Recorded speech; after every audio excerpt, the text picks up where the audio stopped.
Hello students, मैं विशाल गुप्ता आपका teacher. कैसे हो आप सब स्टूडेंट्स? इस वीडियो में मैं आपको क्लास 12 सब्जेक्ट बिजनेस स्टडीज़ का जो हमारा चैप्टर है डायरेक्टिंग का, उसकी केस स्टडीज़ कराने जा रहा हूँ।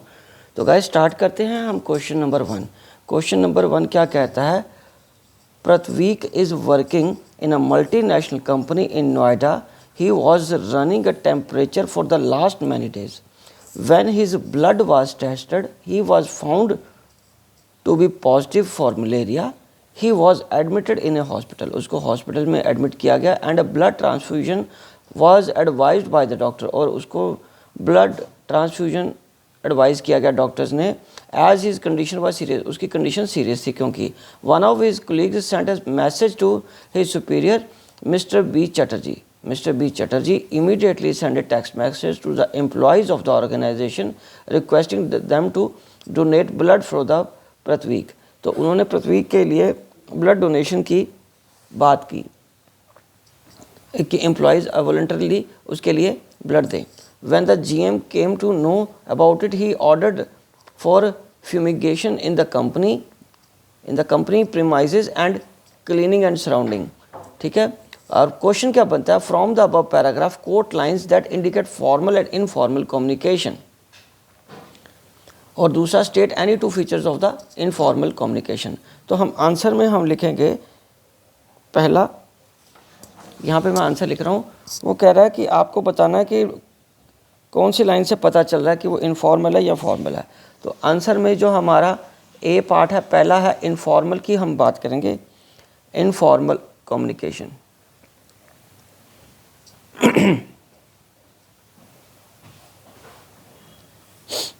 One of his colleagues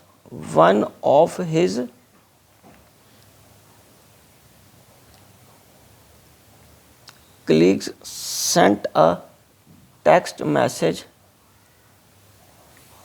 to his superior. ठीक है. तो इससे पता चलता है कि वो क्या है, इनफॉर्मल कम्युनिकेशन. और दूसरा बी है फॉर्मल कम्युनिकेशन. कहाँ से पता चलता है? फॉर्मल कम्युनिकेशन किन लाइन से पता चलता है? when the general manager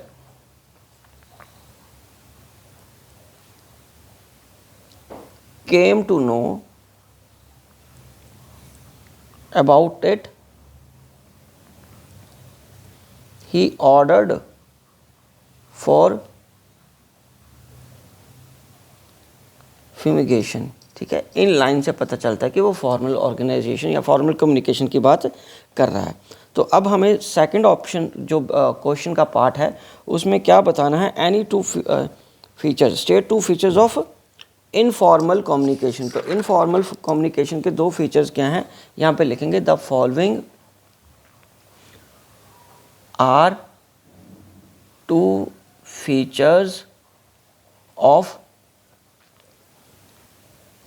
informal क्या है ना, इनफॉर्मल कम्युनिकेशन. Informal communication. ठीक है जी. तो पहला क्या है? पहला है इट स्प्रेड्स वेरी फास्ट. ठीक है जी. और दूसरा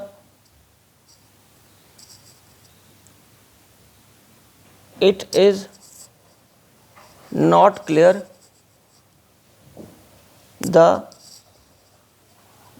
about the starting point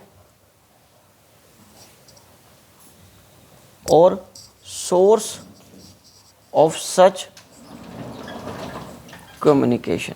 ठीक है बच्चों.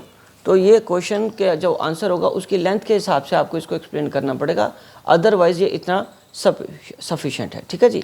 तो आपको दो चीज़ें ही बतानी थी. अब हम बात करते हैं नेक्स्ट सेकंड क्वेश्चन. तो सेकंड क्वेश्चन क्या बच्चों?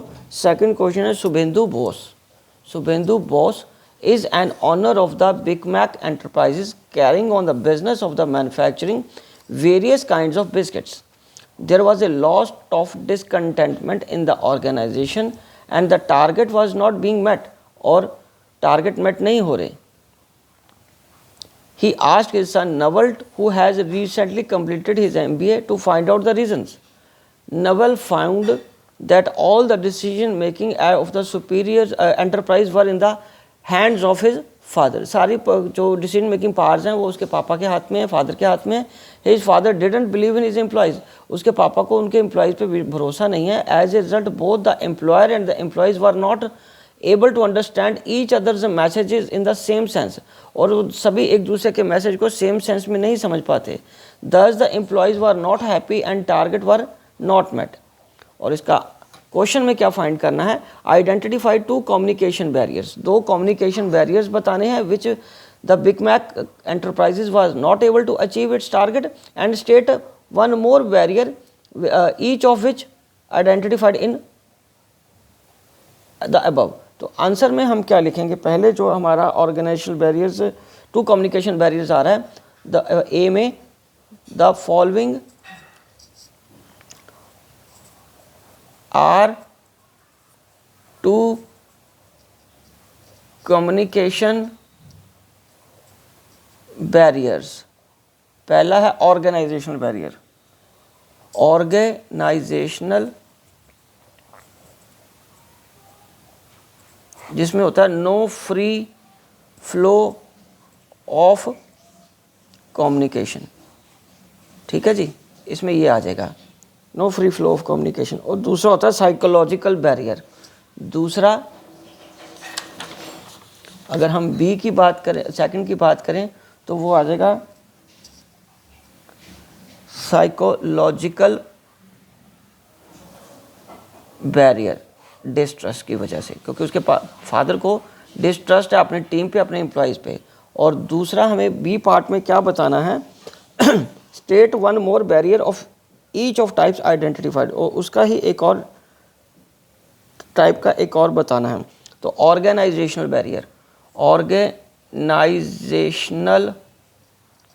बैरियर के अंदर का एक और बताना है, वो है स्टेटस. स्टेटस का मतलब डिफरेंस इन स्टेटस, कि उन दोनों में स्टेटस का डिफरेंस भी हो सकता है जिसकी वजह से वो एक दूसरे पर ट्रस्ट नहीं करते. Difference in status. और दूसरे जो उसका साइकोलॉजिकल है, साइकोलॉजिकल बैरियर, उसका एक पॉइंट है pre mature evaluation. Pre mature evaluation. ठीक है जी, ओके बच्चों. तो ये हमारा आंसर है. इस आंसर का अगर उसको एक्सप्लेनेशन की ज़रूरत पड़ी तो क्वेश्चन का जो आंसर मतलब मार्क्स गिवन हो गए पेपर में, उसके हिसाब से आपको एक्सप्लेन करना पड़ेगा, अदरवाइज़ इसका यही आंसर रहेगा. तो गाइज़ इसी के साथ ये दोनों क्वेश्चन कंप्लीट होते हैं और मैं ये वीडियो भी यही कंक्लूड करता हूँ. आई होप कि आपको अच्छे से समझ आ गया होगा. आप इसी तरह मेरे चैनल को सब्सक्राइब करके वीडियोज़ देखते रहिए और अपना कोर्स कंप्लीट करते रहिए. Wishing you good luck.